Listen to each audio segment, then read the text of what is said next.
রাখবো আরজি করের দিকে। 3 চিকিৎসককে জিজ্ঞাসাবাদ সিবিআই এর। ময়না তদন্ত রিপোর্ট নিয়ে তলব করা হলো 3 জন চিকিৎসককে জিজ্ঞাসাবাদ সিবিআই এর। ময়না তদন্ত রিপোর্ট নিয়ে তলব সিবিআই এর। আরজি করের পরিস্থিতি নিয়ে জিজ্ঞাসাবাদ। ময়না তদন্তের রিপোর্ট নিয়ে এবার তলব সিবিআই এর। 3 জন চিকিৎসককে জিজ্ঞাসাবাদ সিবিআই এর। আরজি করের পরিস্থিতি নিয়ে জিজ্ঞাসাবাদ। ফরেনসিক ডিপার্টমেন্টের 3 চিকিৎসককে তলব। প্রতিনিধি অর্পিতা এই মুহূর্তে আমাদের সঙ্গে রয়েছেন। অর্পিতা, যে 3 জন চিকিৎসককে তলব করা হলো, কোন কোন প্রশ্নের মুখে পড়তে হচ্ছে তাদের কি জানা যাচ্ছে? দেখো, তোমাকে জানিয়ে রাখি যে আরজি করে যে খুন এবং ধর্ষণের যে ঘটনা, চিকিৎসক ছাত্রীর যে মৃত্যুর ঘটনা, সেই ঘটনাতে এবার ফরেনসিক ডিপার্টমেন্টের চিকিৎসক রীনা দাস, মলি ব্যানার্জি এবং অপূর্ব বিশ্বাস, এই 3 জন চিকিৎসককে তলব করলো সিবিআই।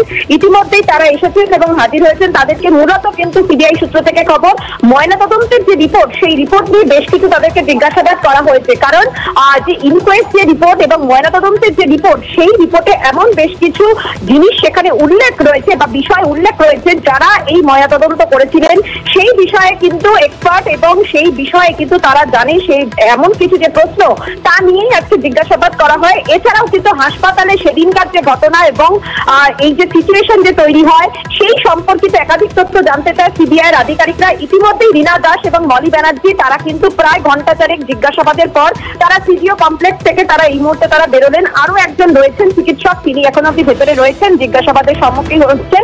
আজকে কিন্তু মোট, তোমাকে বলে রাখি যে মোট এই নিয়ে 6 জনকে আজকে জিজ্ঞাসাবাদ করা হলো। কারণ আরজি কর কাণ্ডে একদিকে যেমন প্রাক্তন প্রিন্সিপাল